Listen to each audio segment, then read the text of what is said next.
Hello. Today, let's have a nice video about chess rules in a short time. Yeah. Welcome to a crash course. The chess is easy to learn, but it is difficult to master, of course. In this video, I will show you all the rules you need for your first game in just 5 minutes approximately. Let's get started with that. A perfectly set up chessboard is in front of you because this chess board and chess is played on an 8x8 grid board, alternating between light and dark squares. Rule number 1. The square in the bottom right corner, h1 for white, must always be white.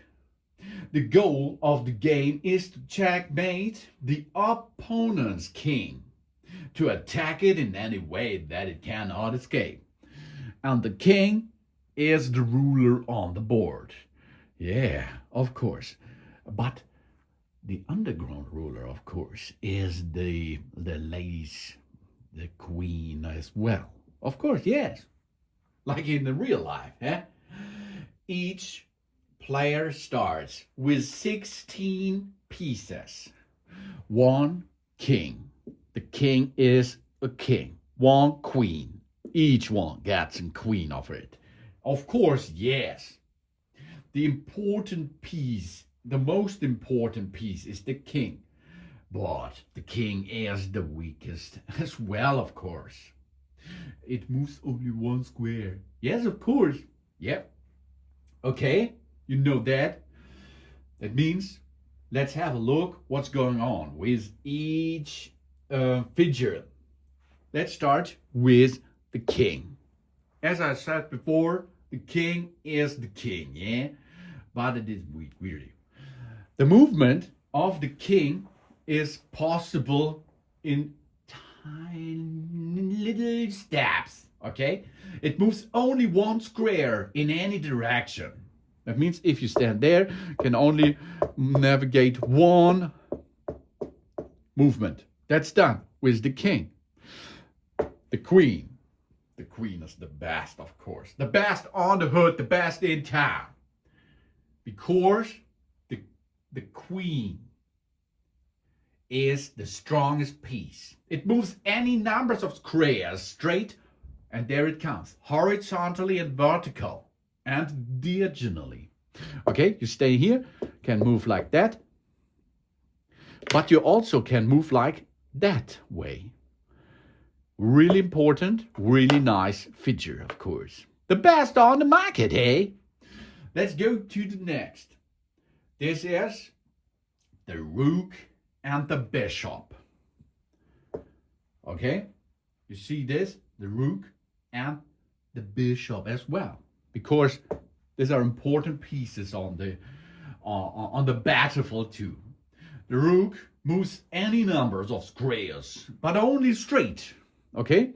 It stands there and moves only in this direction or in that direction, but in any form. But only in one direction it's possible each move. Okay? And then the bishop. The bishop moves any numbers of squares, but only diagonally. It always stays on its starting color, light or dark, okay? The dark one stays over there, for example, on the white area. So it moves only on the white area, diagonally, of course, yeah? But a lot of numbers you can handle, but only one turn. And then, yeah, we comes to it. The knight. The knight is the trickiest but coolest movement. It looks like a horse often, yeah? Why it is the coolest? He can move an L shape, 2 squares straight and then 1 square to the side, okay? For example, you start here, you can move 2 forward, 1 right or 1 left.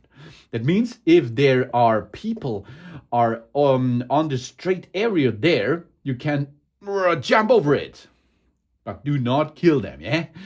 You can kill, for example, a guy who's standing there or over there, okay? This is the movement of the knight. Really nice figure on the scene. And then, yeah, the pawn.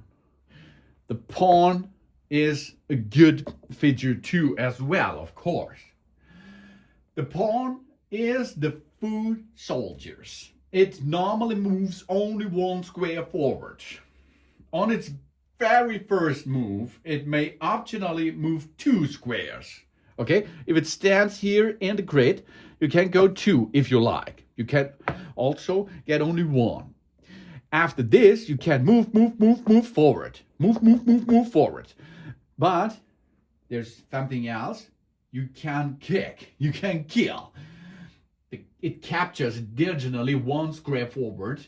It can never move backward, of course, yeah? It means if there is an opponent over there and we stay here, we can kill it over there. That's possible. But it's not possible with the direction. No. Only this area you can kill, yeah? This is the pawn. But there is a big thing behind the pawn because he can be really good if he reaches the other side. The goal is with the pawn to get on the other side. It will be replaced with a lady. And then you have the strongest person on the area, which you can use to kill the king, for example, on the other side. This is the pawn, which brings us a lot of power into the movement as well, of course. The goal is to kill the king on the other side, okay? That means we are going to make check or checkmate, and as well, it's possible you can get a stalemate, okay? That means an attack of the king. Here's the king. For example, you have to move over there, for example, and here is the rook, and here, that means you have the possibilities here. In this case, you are standing, here is the black, here's the white king, and you're standing in check. Now this position is in check. It's not checkmate because if the white people then move forward, you cannot kill it anymore, and then you are safe again. But if you're in checkmate, this is the goal behind this. For example, here it stands over there, and it now stands in checkmate. And checkmate is that what is the goal of it, yeah? If the king cannot be escaped the attack, it's checkmate. The game is over and the attacker, in this case black, wins. The king is down. Hail to the king, next game, yeah? If the king has no legal moves left, but it's not currently under attack, it's called a stalemate. In this case, the game ends in a draw. This is in Rimmers. Okay? Those were the most important rules. But remember, white always moves first. The best way to learn to play, find an opponent and try out the moves.